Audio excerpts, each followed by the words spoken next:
Lihatlah Allah yang Maha Kudus, yang layak disembah. Lihatlah seluruh bumi menyembahnya. Lihatlah semua yang bernafas menyembahnya.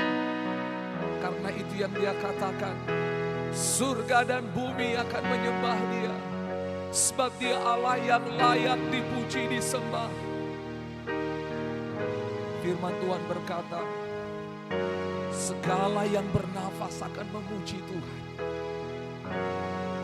Mari biar jiwamu memuji Tuhan di dalam kekudusan kebesarannya. Terima kasih Tuhan, terima kasih.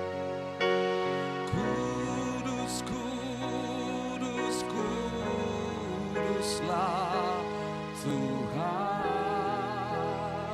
Sama-sama katakan, kudus, kuduslah Tuhan. Kudus, kudus, kuduslah Tuhan. Semua yang di sini sujud menyembah Dia. Semua yang di sini sujud menyembah-Mu.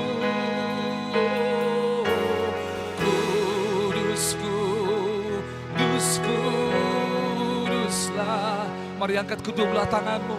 Sama-sama kudus, kudus, kudus.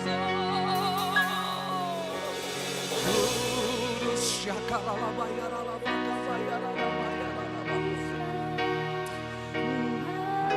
mari datang dalam kekudusan Tuhan.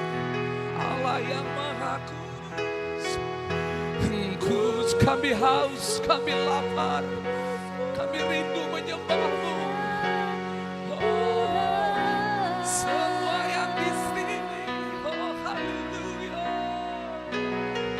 Semua yang di sini, oh come on, sujud menyembah-Mu.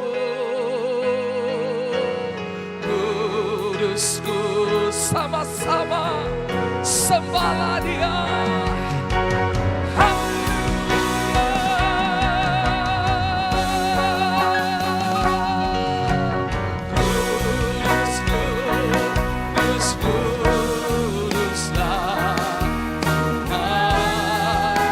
Proklamasikan Dia Allah yang kudus. Kudus, kudus, kuduslah. Katakan semua yang di sorga. Semua yang di surga sujud.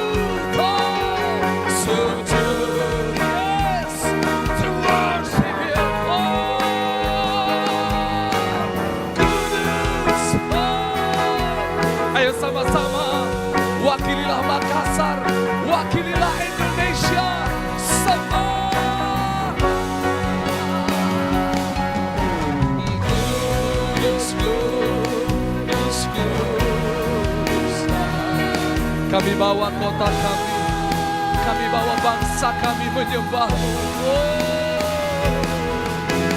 Kudus, kudus.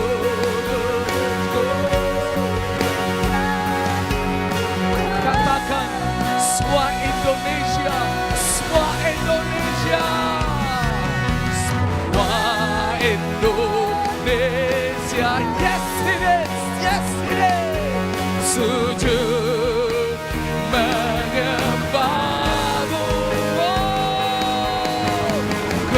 Sekali lagi kami berseru.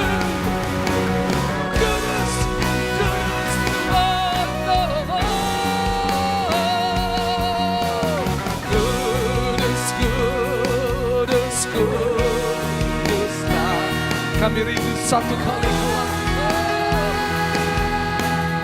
Ini doa kami.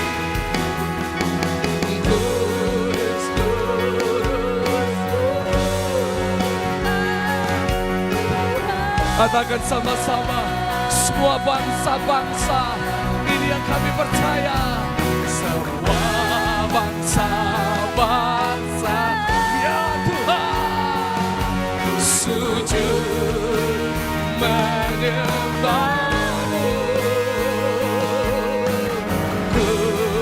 kudus, kuduslah Tuhan.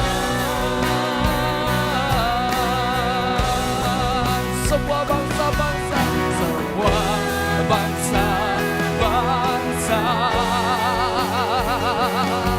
sujud menyembahmu. Sekali lagi yuk sama-sama katakan, semua Indonesia dari Sabang sampai Merauke, oh Saribiana sampai Rote, semua Indonesia, semua Indonesia sujud menyembahmu. Kudus, kudus, kuduslah Tuhan. Mari berikan tepuk tangan buat Tuhan Yesus Allah yang amin, amin, amin.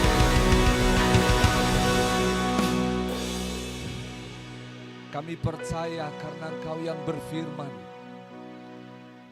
karena Engkau yang berjanji, maka itu akan terjadi. Sebagai umat-Mu kami mau belajar percaya pada firman itu. Oleh sebab itu Tuhan, kami mau bangun iman kami bahwa Engkau Allah yang layak dipuji disembah. Indonesia, bangsa-bangsa, karena Engkau berjanji satu kali kelak semua lutut akan bertelut menyembah-Mu dan semua lidah akan mengaku bahwa Yesus Kristus adalah Tuhan. Engkau Allah yang kekal, yang telah menyediakan jalan keselamatan bagi semua orang. Engkau yang mati untuk mengampuni, menebus manusia dari dosa dan memberikan kesempatan hidup baru. Terima kasih Tuhan buat kami gereja-Mu untuk hidup dalam janji keselamatan-Mu, dan kami menjadi orang yang memberitakan keselamatan-Mu. Terima kasih, betapa indah, sungguh indah ketika kami bersama-sama memuji menyembah-Mu. Itulah yang kami rindukan. Terima kasih Bapa, terpujilah nama-Mu. Dalam nama Yesus kami berdoa, haleluya. Sama-sama katakan amin. Sekali lagi tepuk tangan buat Tuhan Yesus. Silakan bagi saudara duduk kembali. Shalom. Sekali lagi shalom. Saudara senang beribadah hari ini? Bilang kiri kanan, saya senang beribadah hari ini.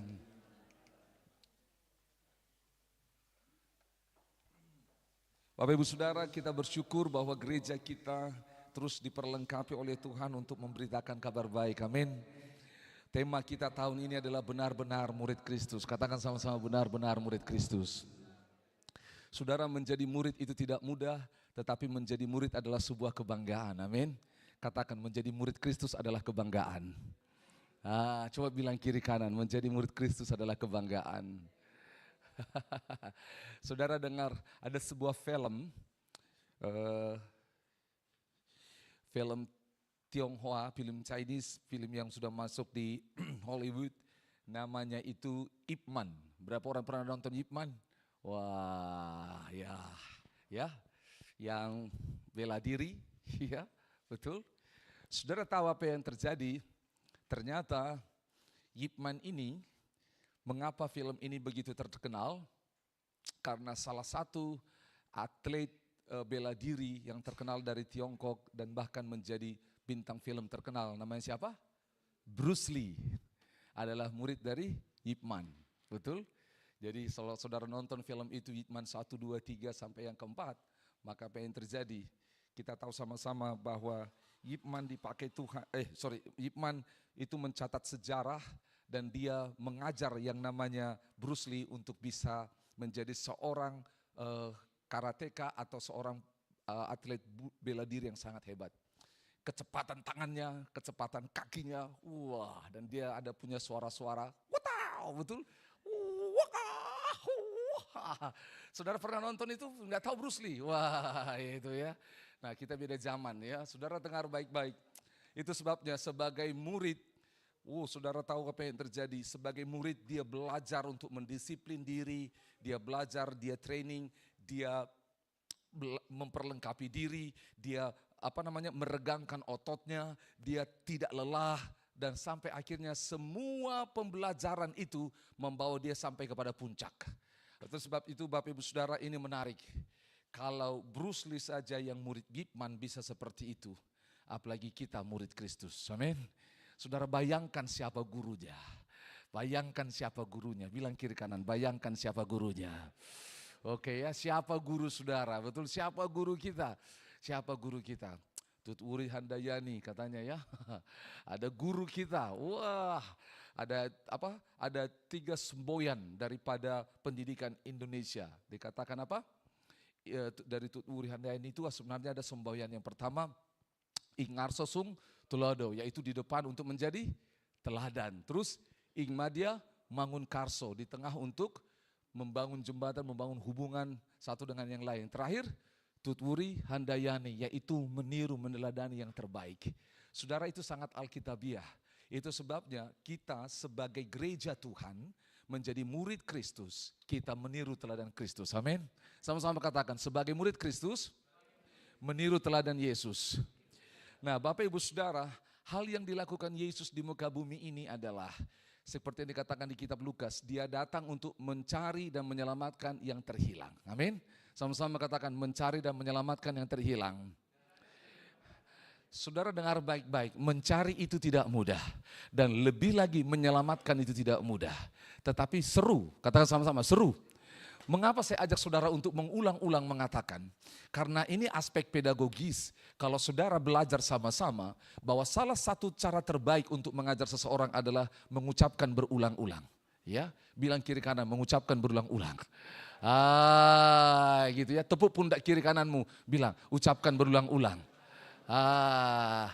Karena sekarang jujur Bapak Ibu Saudara, sekarang kita generasi pasif, yaitu generasi yang tunduk lihat handphonenya. Coba lihat, ada nggak tunduk-tunduk semua lihat handphone? Diam dan hanya lihat handphone, di mana-mana. Di mobil, di kereta api, di pesawat, semua orang langsung diam, duduk, tunduk, begitu saja. Saudara, zaman dulu orang belajar mengingat karena apa? Karena diucapkan berulang-ulang dan itu sesuai dengan firman Tuhan. Saudara dengar baik-baik, inilah yang dilakukan oleh Yesus. Yaitu apa? Ketika dia datang mencari dan menyelamatkan yang terhilang, dia lakukan dengan memberikan cerita berulang-ulang. Saudara tahu apa yang terjadi di Alkitab kita ini, secara garis besar ada 50 kali perumpamaan yang Yesus ceritakan. 50 cerita. Saudara bayangkan. Yesus itu menyampaikan Injil, menyampaikan pesannya, mencari dan menemukan orang yang terhilang melalui cerita. Dia bercerita, dia buat perumpamaan, dia datang sama orang-orang. Itu sebabnya Bapak Ibu Saudara, sebagai gereja kita harus tahu bagaimana caranya bercerita. Betul? Siapa di sini yang suka dengar cerita? Angkat tangan. Suka dengar cerita. 1, 2, 3, hampir semua kita suka dengar cerita. Tapi pertanyaannya, siapa di sini yang suka bercerita? 1, 2, sedikit orang suka bercerita. Sebenarnya semua orang suka bercerita. Enggak percaya. Masalahnya adalah cerita yang mau dia ceritakan itu disukai atau tidak. Kalau dia suka, dia pasti cerita. Betul? Enggak diminta pun, dia pasti cerita. Benar ini saudara. Kalau dia suka, enggak diminta pun dia cerita. Apalagi anak muda yang baru jatuh cinta. Iya. Padahal cerita bola, dia lihat pemain bola, mirip pacarku. Kok bisa hanya padahal pemain bola itu laki-laki. Gitu loh. Karena apa? Karena sesuatu menguasai hati dan pikirannya. Apa yang kau cintai itu akan menjadi ceritamu. Amin. Oleh sebab itu sekali lagi, apa yang kau cintai itu akan menjadi ceritamu. Enggak percaya. Saudara akan buka di handphone apa yang kau sukai. Kalau enggak kau sukai, kau akan scroll, buka semuanya. Tapi kalau kau sukai, kau akan buka terus. Coba lihat kiri kananmu, dia buka handphone apa yang dia buka. Coba lihat.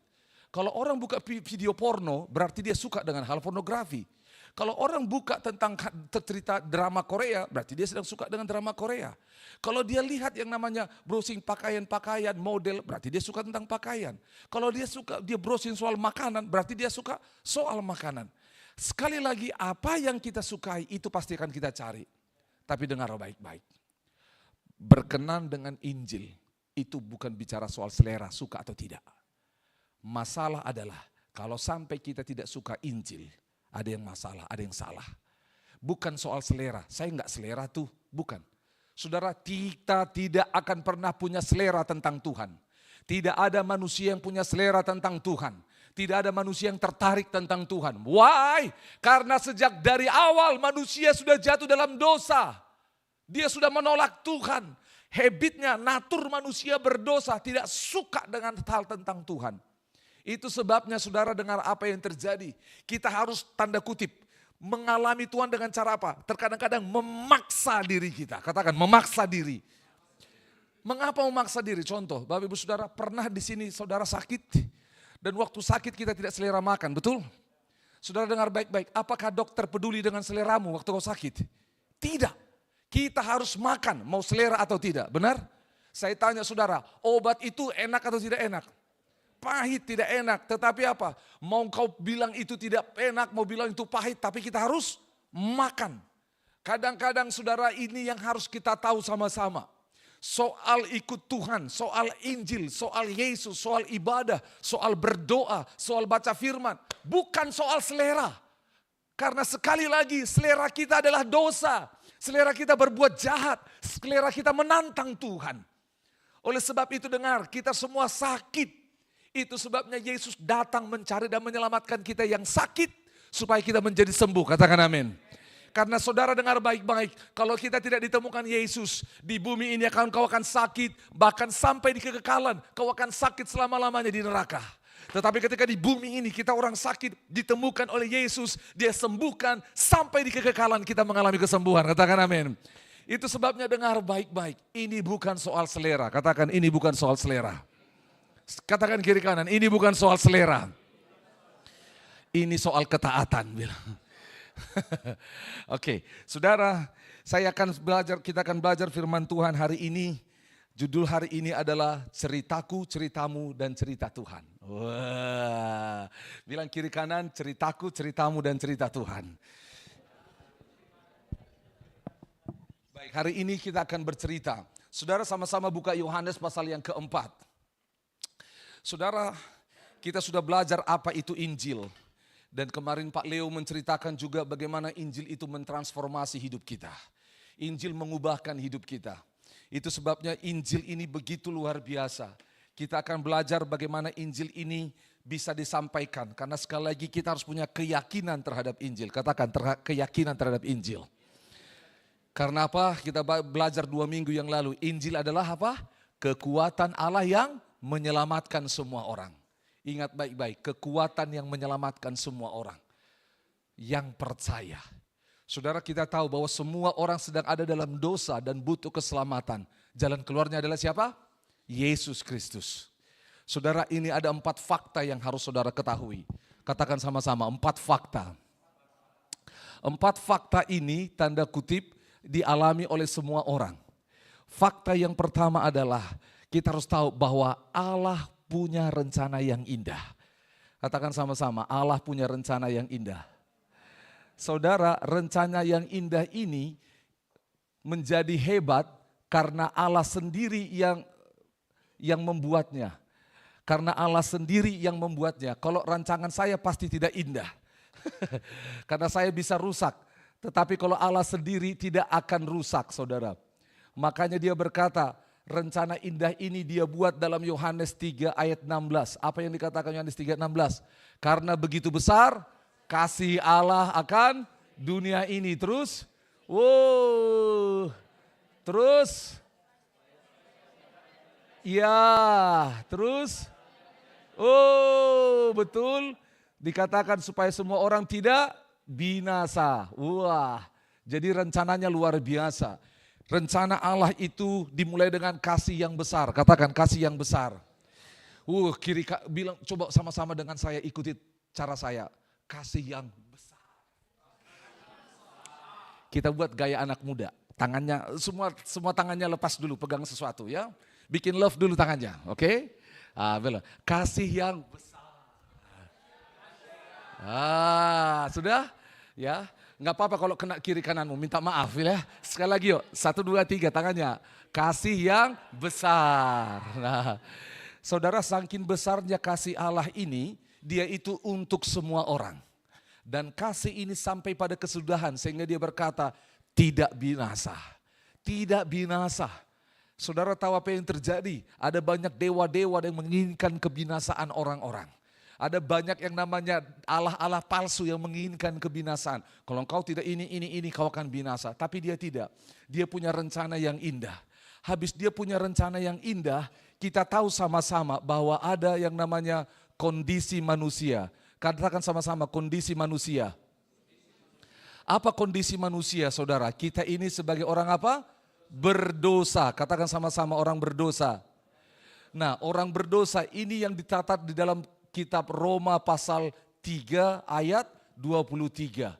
Sebab semua orang telah berdosa, kehilangan kemuliaan Allah. Saudara tahu berdosa itu bukan berbicara tentang melakukan dosa, tetapi sejatinya dari awal kita sudah berdosa. Bukan karena perbuatan dosa, tetapi karena manusia pertama. Siapa manusia pertama? Adam. Diciptakan Allah serupa segambar dengan Allah. Dan dia akhirnya melanggar perintah Allah dan dia berdosa. Setelah itu akhirnya apa? Seluruh keturunan manusia menjadi berdosa. Itu sebabnya orang berdosa bukan karena melakukan dosa. Tetapi karena memang sejak dari awal, karena kejatuhan manusia pertama. Makanya pemazmur dalam kitab Mazmur Raja Daud berkata seperti ini. Dalam dosa aku dikandung, dalam dosa. Jadi belum berbuat apa-apa. Dan saudara tahu akibat dosa itu maka apa yang terjadi? Di Roma 6 ayat 23 dikatakan bahwa upah dosa ialah maut. Saudara tahu apa itu maut? M-A-U-T. Bukan M-A-W-U-D, itu nasi goreng maut. Nah, maut itu saudara tahu apa yang terjadi? Terpisah dari Allah. Saudara jangan pikir, gampang terpisah dari Allah. Dengar baik-baik. Saudara dengar mic ini, kenapa saudara bisa dengar? Karena ini mic ini nyambung ke sebuah tenaga namanya listrik. Kalau dimatikan listriknya, saudara nggak dengar. Sama, maut itu terpisah daripada Allah. Ketika kita lepas dari Allah, kita akan mati. Satu kali saya lihat sebuah video, mungkin saudara pernah dengar ini. Ketika Tuhan menciptakan pohon, dia berbicara kepada tanah dan tumbuhlah sebuah pohon. Ketika dia mau ciptakan seekor ikan, dia berbicara dan meletakkan ikan itu di laut, maka yang namanya ikannya muncul. Dan ketika dia mau ciptakan manusia, dia berbicara kepada siapa? Dirinya sendiri. Makanya dia bilang, baiklah kita menjadikan apa? Manusia serupa segambar dengan Allah. Itu sebabnya ketika pohon dicabut dari tanah, dia akan mati. Yang kedua, ketika ikan diambil dari air, dia akan mati. Sama, manusia kalau lepas dari Tuhan akan mati. Jadi jangan pikir dengan kekayaanmu, kepintaranmu, kehebatanmu kau bisa lepas dari Tuhan. Pasti akan mati. Dengar, semua itu akan dibuat iblis menipumu. Enggak akan mati kok, sama seperti Adam dan Hawa ditipu. Enggak akan mati. Oleh sebab itu dengar baik-baik. Kita kalau keluar terlepas dari Tuhan akan mati. Ini kondisi manusia, semua kita berdosa. Tapi menariknya Bapak Ibu Saudara ada fakta ketiga. Bilang kiri kanan, fakta ketiga. Bahwa semua usaha manusia apa? Sia-sia. Sia-sia. Semua usaha manusia sia-sia. Saudara di kitab Efesus dikatakan itu, Efesus 2 ayat 8 sampai 9. Keselamatan itu pemberian Allah. Tidak boleh seorang pun memegahkan diri. Bahkan dikatakan lagi di dalam Yesaya 64 ayat 6. Semua perbuatan manusia seperti apa? Kain kotor di hadapan Tuhan. Jadi kita nggak bisa bilang apa, aku pasti selamat, aku akan diterima Tuhan. Karena ini perbuatan baikku. Amalku ditimbang lebih banyak. Nggak mungkin, nggak bisa. Dari mana kita tahu? Dengar baik-baik. Adam dan Hawa melakukan berapa dosa? Satu dosa. Dosanya apa? Apakah dosanya membunuh? Mencuri? Apakah dia korupsi? Tidak. Dosanya satu, yaitu apa? Makan buah. Dan kalau satu dosa biasanya dibilang itu apa? Hilaf, betul? Tapi semua perbuatan baiknya tidak bisa menutupi dosa. Karena apa? Allah itu maha kudus. Nah karena usaha manusia sia-sia, maka kita tahu bahwa fakta yang keempat, yaitu apa? Kita harus menerima apa? Usaha Allah. Katakan sama-sama, usaha Allah. Karena usaha kita nggak akan bisa, usaha Allah yang berhasil. Apa usaha Allah? Usaha Allah ini adalah menerima Dia sebagai Tuhan dan Juru Selamat. menerima Yesus sebagai Tuhan dan Juru Selamat. Ini usaha kita, usaha Allah. Yaitu di kitab Titus pasal yang ketiga. Terus itu Yohanes pasal yang ketiga. Mulai dari ayat 5 sampai 7. Dikatakan kau diselamatkan oleh karena permandian kelahiran kembali oleh karena kematian Kristus. Yohanes pasal 3 ada seorang profesor, katakan sama-sama profesor. Namanya Prof. Nikodemus. Dia pintar sekali, dia ngajar banyak orang, dia guru besar. Lalu dia lihat Tuhan Yesus dan dia datang malam-malam. Dia datang, tok tok tok tok, wah. Dia bilang halo, lalu dia Yesus jawab hai. Nah, kita coba ya, saya bilang hai, saudara jawab halo. Halo? Nah, kalau saya bilang hai, saudara jawab halo ya. Halo? Hai. Hai hai halo. Hai hai hai hai halo. Saudara dengar baik-baik. Yesus, dia datang sama Yesus, dia nanya, bagaimana supaya aku bisa selamat? Yesus bilang sama dia, engkau harus dilahirkan kembali. Bagaimana itu dilahirkan kembali? Apakah aku harus masuk ke rahim ibuku? Tidak, karena engkau sudah besar. Dagingmu dilahirkan oleh daging, tapi rohmu harus dilahirkan roh Allah. Lalu apa yang harus saya lakukan? Harus dilakukan adalah di kitab Roma pasal yang ke-10 ayat 9 dan 10. Yaitu apa? Kita mengaku dia dengan mulut kita dan percaya dalam hati bahwa dia sudah mati bagi dosa kita, kita diselamatkan sehingga akhirnya kita beroleh hidup yang kekal. Dengar baik-baik. 4 fakta ini saudara harus ingat. Fakta pertama, Allah punya rencana yang. Fakta kedua, kondisi manusia apa? Berdosa. Hukumannya apa? Maut. Fakta yang ketiga, semua usaha manusia sia-sia. Gitu loh. Semua usaha manusia sia-sia. Tapi yang terakhir ada usaha Allah. Yaitu apa? Yesus mati di atas kayu salib menebus dosa kita. Amin. 4 fakta rohani ini adalah cerita yang powerful. Katakan cerita yang powerful. Sekali lagi cerita yang powerful. Tapi bagaimana cara menceritakannya? Kan gitu. Bapak kan pendeta jadi pintar menghafal. Saya enggak pintar menghafal. Ya memang enggak pintar menghafal sekarang. Kalau saudara tanda kutip mencintai, mempercayai ini, saudara kita akan belajar bersama-sama. Sekali lagi ini bukan soal selera, tetapi ketaatan. Karena apa? Injil adalah kekuatan Allah yang menyelamatkan. Sama-sama katakan menyelamatkan. Sekali lagi, saya tanya pada saudara, tadi saya jelaskan berapa kali Yesus bercerita di dalam Alkitab sehingga dia menunjukkan kerajaan Allah. Ada sebanyak 50 kali. Itu sebabnya kita perlu bercerita, katakan bercerita. Yuk kita lihat bagaimana Yesus bercerita menggunakan 4 fakta rohani ini dalam Yohanes pasal 4. Oke, kita akan ketemu nanti di sana 4S. Berapa S? Ya, kita akan belajar sekarang S4. Wah, ya. Kita baca ayat 1 sampai ayatnya yang keempat. Yohanes 4 ayat 1 sampai 4. 1, 2, dan 3. Ketika Tuhan Yesus mengetahui bahwa orang-orang Farisi telah mendengar bahwa ia memperoleh dan membaptis murid lebih banyak daripada Yohanes, meskipun Yesus sendiri tidak membaptis melainkan muridnya. Ia pun meninggalkan Yudea dan kembali ke Galilea. 4. Ia harus melintasi daerah Samaria. Sebentar dulu. Saudara, penginjilan yang dilakukan Yesus adalah penginjilan namanya relasional. Katakan relasional. Apa itu relasional? Relasional itu artinya membangun apa? Hubungan. Jadi bukan seperti di KKR, satu bicara semua dengar. Tapi ada hubungan, dibangun hubungan. Nah untuk penginjilan relasional ini kita belajar hari ini namanya 4S. Berapa S? Ayo hitung sama-sama. 1, terus 2, terus 3, terus 4. S yang pertama saudara yaitu apa? Baca sama-sama, sengaja.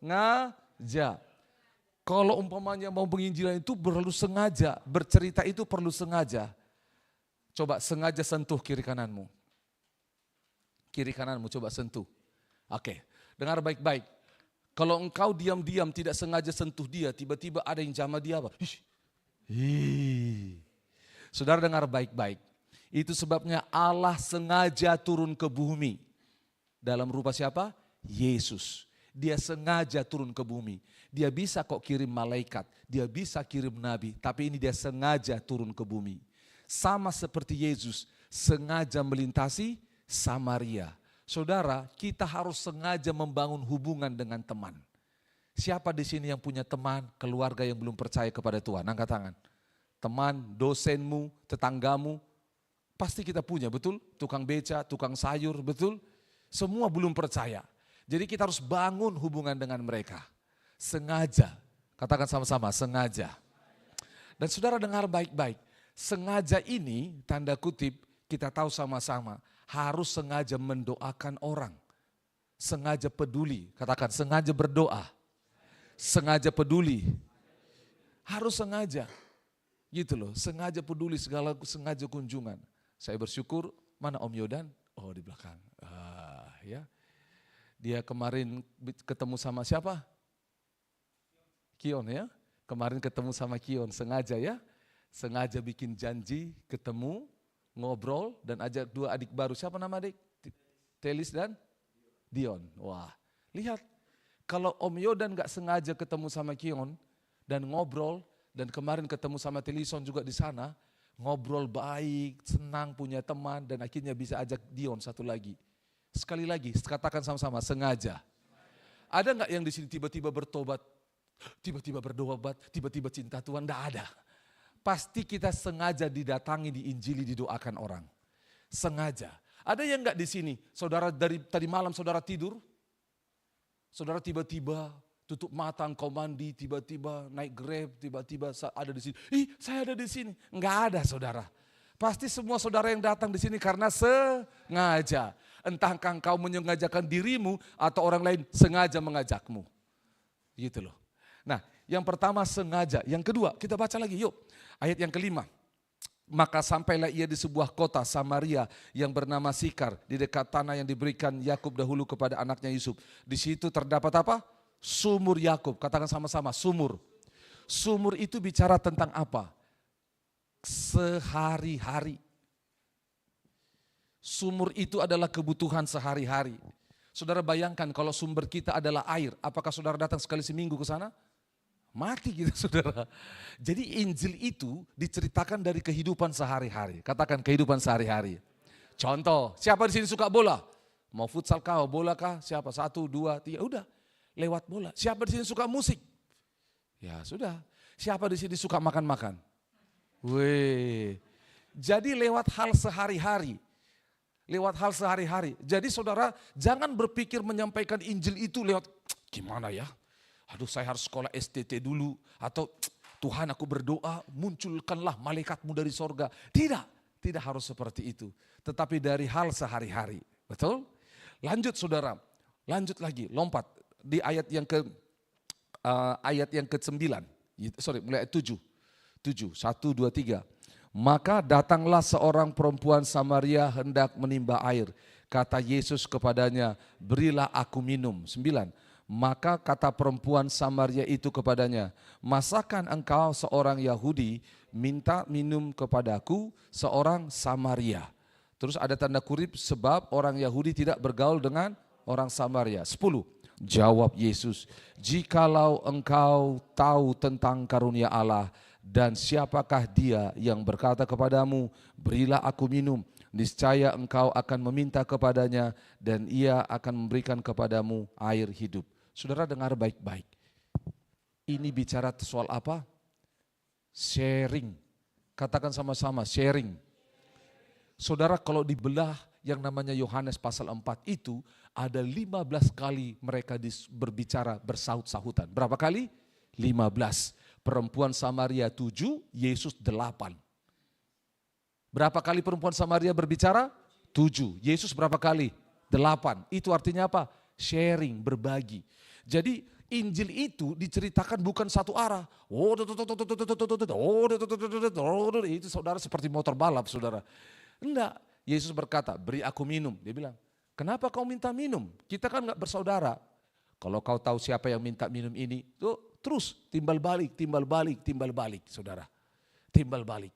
Itu sebabnya kita mau belajar yang namanya cara menyampaikan Injil itu timbal balik. Bertanya, kita jawab. Dia jawab, kita tanya. Dan terus. Tetapi menarik. Di dalam diskusi itu, coba lihat sama-sama. Kita lompat sama-sama. Ayat 11. Kata perempuan itu kepadanya, Tuhan, engkau tidak punya timba, sumur ini amat dalam, dari mana kau peroleh air hidup? Yesus menjawab ayat 13, barang siapa minum air ini akan haus lagi. Ayat 15, kata perempuan itu, Tuhan berikan aku air itu supaya aku tidak haus. 16, perempuan kata Yesus padanya, pergilah, lihat ya bolak-balik. Tiba-tiba Yesus bilang apa? Panggillah suamimu. Wih, dia bicara suami. Terus ngobrol lagi, Yesus bicara soal masalah ini, nanti kita akan jawab ke sana. Dan ayat 18, sebab engkau sudah mempunyai 5 suami. Yesus tahu bahwa perempuan ini punya 5 suami. Lompat 19, kata perempuan itu kepadanya, Tuhan nyata padaku bahwa engkau seorang nabi. Tadi minta minum, bicara suami, bicara nabi. Tiba-tiba ayat 20 dibilang, nenek moyang kami menyembah gunung ini, tapi kami katakan bahwa Yerusalem tempat menyembah. Saudara, apa maksudnya? Kita harus sama-sama yang keempat yaitu setir. Katakan sama-sama, setir. Coba buat tangan saudara sama-sama seperti pegang setir mobil. Sama-sama, ayo. Sama-sama, yuk. 2 tangan, karena kita kecepatan tinggi, 2 tangan. Saya instrukturnya, belok kiri. Nah, belok kanan. Wih, saudara pasti jatuh langsung. Mobil saudara pasti jatuh. Itu karena saudara tidak tahu bawa mobil. Nah, gitu loh. Pasti pelan-pelan, betul? Wih, kalau saudara langsung balik-balik saudara. Sama, kalau bicara Injil, waktu saudara ngobrol dengan orang gini, dia ngomong sana, dia ngomong sini, dia ngomong saudara. Jadi jangan banting-banting, ya, gitu loh. Coba sama-sama sekarang kita setir dengan indah, dengan elok. Belok kiri, siap. Kecepatan tinggi nih. Belok kanan, siap. Tikungan patah ke kiri, nggak jatuh karena kita mulai injak remnya. Saudara, ternyata ada yang kelima. Ini yang banyak orang tidak ceritakan.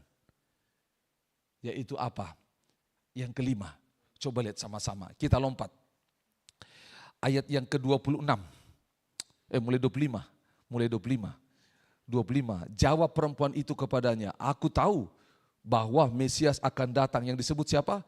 Kristus. Apabila ia datang, ia akan menceritakan segala sesuatu kepada kami. Lihat, tiba-tiba ayat 26. Yesus bilang apa? Akulah dia yang sedang berkata-kata kepadamu. Yesus menyampaikan Injil. Sampaikan Injilnya. Sampaikan ceritanya. Akulah dia. Saudara, ada banyak orang cerita sama orang Tuhan baik, Tuhan baik, Tuhan baik. Tapi dia tidak ceritakan tentang Yesus, kenapa dia disebut baik. Oke, penginjilan relasional kita ada 5 S. Berapa S? 1 apa? Nah, sengaja berdoa, sengaja peduli, segala bangun hubungan. Yang kedua apa? Pakai cerita sehari-hari, ya. Saudara mungkin gak hafal banyak Alkitab, pakai cerita sehari-hari. Saudara, nanti saya akan tunjukkan. Terus ini apa? Sharing, yaitu berganti-gantian ceritanya. Yang keempat apa? Setir pembicaraan, arahkan. Nah mungkin dia nanti, Tuhannya orang Kristen itu kan manusia. Wah, kita tahu bagaimana cara menyetirnya. Yang terakhir harus sampaikan Injil. Karena begini, banyak orang jualan hanya promosi. Minuman ini yang ada manis-manisnya. Wah gitu loh ya, tapi mau nggak beli. Nah gitu loh. Nah, saudara, menceritakan Injil ini, kita tahu sama-sama itu ada yang namanya sebuah perjalanan. Yaitu apa?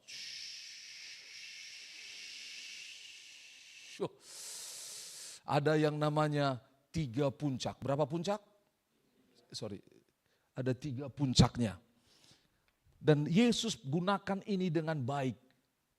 Dia gunakan ini. Ini puncak pertama, ini puncak kedua, ini puncak ketiga. Apa isinya? Saudara tahu di puncak pertama ini kita harus yang namanya apa? Ada intro, sama-sama bilang intro. Sama seperti musik, kalau kita nyanyi nggak ada intronya langsung bingung kita. Betul nggak? Ada banyak orang sampaikan Injil nggak ada intronya, langsung tanya. Mati masuk mana? Langsung mati dia. Harus ada intro, katakan harus ada intro. Yaitu ngobrol, kenalan, betul? Apa isinya intro? Kenalan, sama-sama bilang kenalan. Oke. Di mana namanya? Siapa rumahnya? Betul? Gimana cara nanya? Siapa namanya? Di mana rumahnya? Jangan ganti-gantian. Coba kenalan kiri kananmu. Gimana kau kiri kanan? Oke. Oke. Ya, oke. Sudah? Nah, saudara tahu di 1, 2, dan 3 ini apa yang kita lakukan? Di yang pertama ini adalah ceritaku. Katakan sama-sama, ceritaku. Ini ceritaku. Ini ceritaku, oke? Di yang kedua ini adalah ceritamu. Dari yang ketiga ini adalah cerita siapa? Cerita Tuhan. Saudara dengar baik-baik, ini penting, sama-sama bilang ini penting. Mengapa penting? Waktu kita kenalan, waktu kita kenalan, itu membuat seseorang mulai akrab dengan kita. Apa yang harus dilakukan di dalam ceritaku? Yaitu kita mulai selain kenalan, kita mencari apa namanya? Kesamaan. Sama-sama bilang kesamaan. Nah, kesamaan itu kita ngobrol, oh gitu ya, sama-sama mahasiswa, sama-sama laki-laki, sama-sama perempuan, sama-sama apa lagi? Sama-sama punya masalah, sama-sama kerja, betul? Sama-sama kehilangan orang tua, kita sama-sama kalah kemarin dari Jepang. Pokoknya cari apa? Kesamaan. Kenapa perlu kesamaan? Supaya kita bisa memulai sesuatu dengan baik, tidak berantem tapi sama-sama. Mencari titik pijak bersama-sama, ya. Lalu setelah kita cari kesamaan itu, sebenarnya kita sedang mencari yang namanya apa? Kita mencari namanya pintu, sama-sama bilang pintu. Pintu untuk apa? Pintu untuk kita bisa masuk lebih jauh. Karena ini semuanya ada transisi-transisi, betul? Sampai ke atas, ada transisinya. Transisinya untuk naik. Di sini transisi untuk dia bisa menceritakan ceritanya. Gitu loh. Kita butuh di sini, dia cerita. Contoh ya, lihat. Yesus itu dia ceritakan ceritanya. Alkitab tidak mencatat dengan jelas. Tetapi kalau kita lihat bagaimana kronologis ceritanya adalah Yesus akan ngomong seperti ini kalau cerita lengkap. Yesus duduk di mana tadi? Sumur. Oke, maaf, lihat saya. Contoh saya duduk di sumur. Oke. Tiba-tiba datang seorang perempuan. Kira-kira Yesus langsung bilang apa? Beri aku air. Saudara, kalau kita lihat dalam sebenarnya percakapan dengan baik itu dengan sopan itu akan terjadi seperti ini. Mungkin itu pagi, siang, malam. Siang, kira-kira jam 12. Dengan sopan, sama-sama katakan dengan sopan. Yesus akan bilang apa? Selamat malam. Selamat siang. Coba sapa kiri kananmu, selamat apa? Coba bilang sama dia. Selamat siang. Coba, oke, namanya mungkin siapa ya? Karena siapa nama yang nggak ada di sini? Mungkin namanya adalah Musli. Namanya Musli, ya. Nama panjangnya Muslihat, ya, oke. Namanya Musli. Selamat siang. Nama saya Yesus. Saya sedang jalan di sini bersama dengan murid-murid. Saya sedang kehausan. Saya duduk di sini untuk istirahat. Musli. Namanya siapa? Saya Musli. Oh, ambil air. Iya, begitu loh. Jadi lihat, ngobrol transisi untuk dia cerita.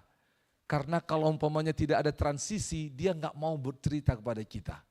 Saudara, kadang-kadang Injil itu mudah disampaikan, tanda kutip bukan mudah, akan menjadi indah disampaikan ketika kita bangun hubungan yang baik, berkata-kata dengan sopan, tidak ngancam, tidak nuduh dia, tidak menjelekkan dia. Nah, kita cerita, aduh saya haus nih, saya butuh minuman gitu loh. Nah gitu loh, saya butuh minuman. Tiba-tiba perempuan itu bilang begini, sama saya juga sebenarnya sedang butuh air. Nah ada kesamaan, betul? Kesamaan. Lalu Yesus mencari pintu. Apa pintunya? Yesus bilang begini, air ini kalau engkau minum kau akan apa? Haus lagi. Oh gitu? Iya. Aku juga kalau aku minum air ini, aku akan haus. Tapi sebenarnya ada air yang buat aku gak haus lagi. Wah itu ceritanya. Ceritanya Yesus. Lalu perempuan ini bilang, air apa itu? Air apa? Kalau air ini kan air dari nenek moyang, cerita soal air. Dia mulai tertarik dan nanya. Lalu Yesus mulai membuat transisi untuk dia dengar ceritanya. Dia ngomong seperti ini, kalau kau minum air yang kuberikan, kau tidak akan haus. Lalu perempuan ini bilang apa? Aku mau air itu. Baik, kalau kau mau air itu, tapi panggil dululah suamimu. Tiba-tiba perempuan ini cerita, sebenarnya aku tidak punya suami. Perempuan ini mulai cerita, aku ini pelatih kor. Pencuri laki-laki orang, betul? Sudah ada berapa orang? 5 orang laki-laki bersama denganku. Tapi tidak ada satu orang pun di antara mereka yang resmi ke KUA. Enggak ada yang diberkati di gereja. Kami enggak menikah. Dia mulai cerita tentang hidupnya. Betul? Dia cerita. Tahu enggak Yesus, aku ini musli sengaja ambil air siang-siang karena apa? Karena kalau pagi aku akan ketemu dengan perempuan lain. Emang kenapa? Mereka musuhku. Mereka gosipin, gibah. Mereka buat foto-fotoku jelek. Aduh, saya tidak bisa ketemu dengan mereka. Mulai cerita emosional. Saudara dengar baik-baik cerita dia. Kita harus memberi telinga. Katakan sama-sama, memberi telinga. Kita harus memberi telinga untuk mendengar. Kita harus empati, sama-sama katakan empati. Nah, empati itu adalah kita masuk kepada perasaannya. Oh gitu ya. Jangan menghakimi, katakan jangan menghakimi. Yesus gak bilang, memang kau kan perempuan 5, laki-laki, memang dasar. No. Tapi katakan empati. Oh bagaimana cara berempati? Salah-salah itu caranya adalah, sama-sama bilang, Jangan terlalu panjang. Baru angguk-angguk kepala, gitu ya. Coba sama-sama seperti saya, angguk-angguk kepala, gitu ya. Ya gitu, aduh, wah, gitu. Jadi dengar, kasih telinga, empati gitu ya. Pakai gestur gerak tubuh dengan baik gitu loh. Sampai dia, saudara dengar, sebelum lanjut yang terakhir. Ini harus ada. Kita harus membuat mereka itu merasa apa? Aman untuk cerita. Karena kadang-kadang ketika orang cerita kepada kita, curcol. Ini kejadian sebelum yang terakhir. Ada mahasiswi di Makassar ini. Dia itu PKL di sebuah kantor. Kantor ini bangunannya tinggi. Saudara tahu mahasiswi ini kebutuhan, dia butuh uang banyak. Satu kali, tanpa sepengetahuan banyak orang, dia lihat ada uang di laci. Dia ambil untuk kebutuhan dia. Gak ada yang tahu. Dia ambil, dia gunakan. Tapi tiba-tiba dia sadar bahwa itu salah. Dia cari uang lagi, dikembalikan tanpa ada orang tahu. Dikembalikan. Sudah dia kembalikan. Lalu akhirnya dia cerita sama temannya, teman satu kampusnya. Dia cerita. Saudara tahu, dia cerita itu adalah cara untuk menolong dia tidak tertuduh. Dan dia tanya, menurutmu saya salah enggak sih? Saya kemarin ambil uang tapi saya sudah kembalikan. Saya rasa itu dosa jadi saya kembalikan. Dia tanya sama temannya. Temannya ini, saudara tahu apa yang terjadi? Temannya ini kasih tahu kepada semua orang. Akhirnya dia MALU. Malu. Mulai orang menghakimi. Dibilang, padahal jubah keagamaan. Kamu agamis tapi pokoknya begitu. Dia malu, satu kantor itu tahu. Sampai akhirnya ketika mereka semua sedang kerja, tiba-tiba mereka kaget. Di kaca mereka lihat, itu bukan Superman, itu bukan burung. Kebuk. ada orang yang jatuh dari lantai atas. Pum, jatuh ke bawah. Itu adalah perempuan itu. Karena apa? Dia cerita, tapi dia dipermalukan. Lihat, sampai firman Tuhan ini selesai dicatat, Yesus enggak kasih tahu sama murid-muridnya siapa perempuan itu. Makanya murid-muridnya bilang apa? Siapa yang kasih guru makan? Betul? Mereka enggak tanya siapa perempuan itu. Mereka enggak googling. Di foto dulu, siapa ini ya? Gitu loh. Yesus enggak kasih tahu.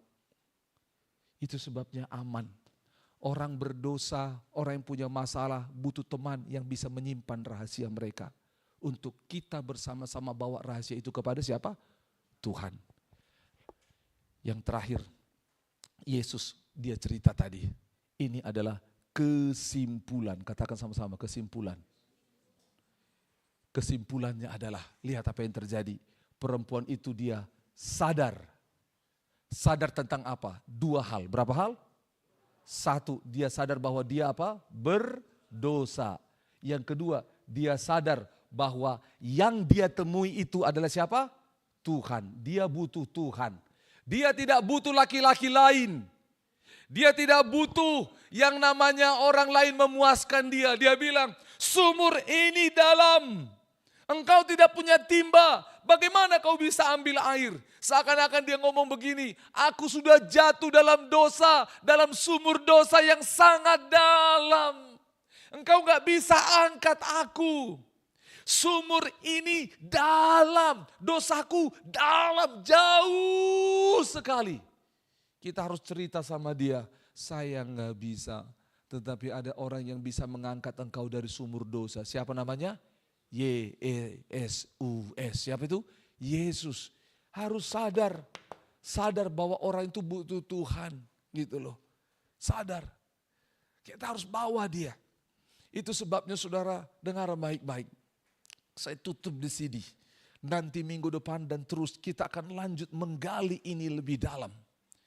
Saudara dengar, itu yang terjadi. Itu sebabnya, sama-sama katakan ceritaku. Kenapa Tuhan izinkan kau sakit? Supaya cerita sakit penyakitmu, engkau bisa bertemu dengan orang yang punya cerita sakit penyakit juga. Sehingga kau bisa cerita, aku sembuh karena Tuhan. Itu cerita Tuhan menyembuhkanku. Indra mengalami ceritamu apa? Kacau ini dan itu segala macam. Rusak semua sampai studiku hancur dan semua. Nanti Tuhan akan izinkan kau bertemu dengan orang yang hidupnya hancur. Kau cerita dan kau dengar, oh kau pernah hancur juga hidupmu. Iya, saya juga pernah hancur. Kau pernah hampir tidak punya harapan lagi. Iya, saya juga pernah tidak punya harapan lagi. Lalu cerita tentang Tuhan. Tapi tahukah, ada Tuhan yang selamatkan saya. Tuhan kirim orang ketemu dengan saya. Awalnya kami mau pergi berobat, diurut awalnya. Dari urut, diusut sampai kami, orang-orang itu diutus dan akhirnya aku diselamatkan. Ngobrol, akhirnya ketemu Tuhan. Saya pikir bahwa Tuhan itu ada di awan-awan. Ternyata Tuhan itu bisa dekat. Dia ajar saya berdoa. Saya pikir terima kasih Tuhan. Hanya di situ saja. Ternyata tidak. Saya didoakan. Setelah saya doakan saya terima Yesus. Bukan hanya itu. Tuhan Yesus tolong saya. Sekarang studi saya menjadi lebih baik. Saya punya kesempatan yang baru. Itu ceritanya Tuhan. Saudara punya apa lagi? Saudara pernah gagal bisnis. Saya pernah buka toko. Aduh, tokoku ini bagus sekali waktu dimulai. Didoakan sama pendeta. Saya jual frozen food. Tapi bisnisnya jadi frozen. Enggak jalan, beku, mati, stuck bisnisnya. Gitu loh. Benar saya juga. Bapak pernah freeze juga bisnisnya. Enggak jalan. Ibu pernah juga macet. Iya, saya juga. Tapi saya bersyukur dalam kemacetan itu Tuhan ajar saya. Gimana dulu bisnis ibu macet? Oh ibu kan frozen food, saya fresh food jualnya. Oh gimana? Cerita tak tuk tak tuk. Suara kaki kuda. Ngobrol. Sampai akhirnya cerita, oh gitu. Tapi tahu nggak Bu, waktu bisnis saya itu jatuh. Saya nggak punya pengharapan, saya punya hutang. Saya nggak tahu harus bagaimana. Tapi saya ngerti ada hutang yang paling besar. Apa itu? Kalau hutang di bank kita bisa cicil. Tapi ini hutang dosa. Saya tahu mungkin bisnis saya rusak karena ada dosa yang saya harus ditebus oleh Tuhan. Saya tahu hutang di bank saya bisa cicil, tapi hutang dosa nggak bisa. Saya bersyukur karena Tuhan lunaskan hutang dosa saya. Tuhan tolong saya hari ini, bukan hanya Dia lunaskan hutang dosa, hutang saya di bank bisa saya cicil. Caranya gimana? Tuhan buka pekerjaan yang baru. Lewat pekerjaan yang baru ini, hari ini saya bisa. Nah kita ceritamu, cerita Tuhan. Faham maksudnya? Tetapi kita perlu di sini namanya main cantik. Sama-sama katakan main cantik. Di dalam transisi ini, saudara kita harus belajar untuk tanda kutip melihat bagaimana kita masuk kepada mereka. Saudara dalam transisi itu bagaimana caranya? Saudara bisa ngobrol banyak hal. Contoh bicara tentang hobi, sama-sama bilang hobi. Nah, saudara ceritakan, lihat ada orang, hobi apa, dan saudara temui dia. Juga saudara bisa ceritakan tentang kondisi, misal apa yang terjadi, bisa cerita tentang ada bencana. Sama-sama bilang bencana. Wih, saudara lihat di masa transisi, saya cerita begini, saudara kaitkan dengan bencana, kaitkan dengan masalah, saudara bisa bicara. Di masa-masa transisi, waktu orang mulai ceritakan ceritanya, kita boleh bertanya kepada dia di masa transisi ini, apa yang dilakukan? Apa yang dilakukan? Oh begitu ya, apa yang Bapak Ibu lakukan supaya selesai? Lihat perempuan Samaria itu. Apa yang dia lakukan? Dia cari laki-laki lain, dia cari laki-laki lain, dia cari laki-laki lain. Enggak selesai. Oh saya juga sudah mencoba dengan berbagai cara supaya saya sembuh, supaya saya selamat, supaya saya hidup baik, tapi enggak sembuh. Terus gimana caranya? Akhirnya saya ketemu Yesus. Katakan sama-sama, ketemu Yesus. Terakhir kita baca ayat Alkitab ini. Kita baca sama-sama, lihat. Yohanes 4 masih. Kita lihat sama-sama di ayat yang ke-37. Oke. Sebab dalam hal ini benarlah peribahasa yang seorang menabur yang lain menuai. Saudara dengar baik-baik. Waktu kita cerita tentang Tuhan kepada orang, mungkin dia enggak langsung bertobat. Mungkin itu fasenya kita menabur buat dia. Bisa jadi juga kita cerita, kita langsung menuai. Yaitu tadi fakta yang keempat, yaitu mengajak orang menerima Yesus sebagai Tuhan Juru Selamat. Tetapi ingat baik-baik, tidak akan ada penuaian kalau tidak pernah menabur. Ayat 38. Aku mengutus kamu untuk menuai apa yang tidak kamu usahakan. Orang lain akan berusaha dan kamu datang untuk memetik hasil usaha mereka. Jadi bisa jadi hari ini saudara menabur, saudara cerita kepada mereka dan kita enggak menabur tapi suatu waktu kita akan menuai. Mungkin bukan kita yang nabur tapi kita menuai. Atau sebaliknya kita menabur, orang lain menuai. 39. Kita baca sama-sama, 1, 2, 3. Dan banyak orang Samaria dari kota itu telah menjadi apa? Percaya kepadanya. Kepada siapa? Kepada Yesus. Karena perkataan perempuan itu yang bersaksi, ia mengatakan kepadaku segala sesuatu yang telah ku perbuat. Jadi lihat, banyak orang percaya karena siapa? Perkataan perempuan. Itu yang pertama. 40, 1, 2, 3. Ketika orang-orang Samaria itu sampai kepada Yesus, mereka meminta terus supaya ia tinggal pada mereka dan ia pun tinggal di situ 2 hari lamanya. 41. Dan lebih banyak lagi orang menjadi percaya karena perkataannya. Saudara lihat ayat 39. Banyak orang Samaria menjadi percaya. Lewat perkataanmu banyak orang percaya. Tetapi ketika orang itu ketemu Yesus melalui dia, ayat 41, lebih banyak. Katakan, lebih banyak. Katakan sama-sama, lebih banyak. Saudara lihat ini ujungnya di sini. Ini ceritanya. Tetapi ketika Yesus berkarya, ini akan naik dan naik dan naik dan naik dan naik terus. Karena lebih banyak. Katakan sama-sama, lebih banyak. Pemain musik boleh maju. Saudara dengar baik-baik. Kota ini dan Indonesia akan mengalami keselamatan ketika mereka mendengar kabar baik, mendengar Injil. Tapi gimana caranya? Harus ada yang mulai sengaja, harus ada yang mulai belajar untuk melihat cerita hidupnya adalah karya Allah untuk menjadi Injil bagi semua orang. Itu sebabnya hari ini, dengar baik-baik, dengar, bersyukurlah untuk kisah hidupmu. Percaya bahwa Tuhan sanggup memakai cerita hidupmu untuk keselamatan banyak orang. Amin.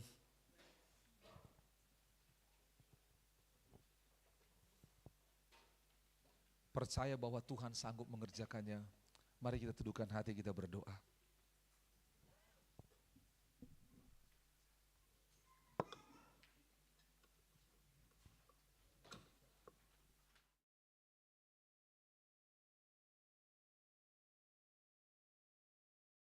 Kita mengalami yang namanya duka, mengalami lembah kelam, mengalami rasa sakit. Tapi itu adalah cerita yang akan dipakai Tuhan untuk membawa kita sampai kepada cerita Tuhan. Percayalah bahwa pertolongan Tuhan tepat pada waktunya. Pujian ini berkata berkali-kali Tuhan menolong. Dia setia. Saudara dengar baik-baik. Ini bukan soal metode, tapi soal kuasa. Kuasa Allah yang ada dalam diri saudara. Dia akan memakai cerita-cerita hidupmu, sehingga orang boleh melihat bahwa cerita hidupmu bukan milikmu sendiri, tapi cerita Tuhan. Perempuan Samaria itu awalnya diam-diam tidak mau ketemu orang, tetapi akhirnya dia berani tampil ketemu banyak orang karena cerita hidupnya menjadi cerita Tuhan. Mari kita sembah Tuhan dengan pujian ini. Media boleh tampilkan.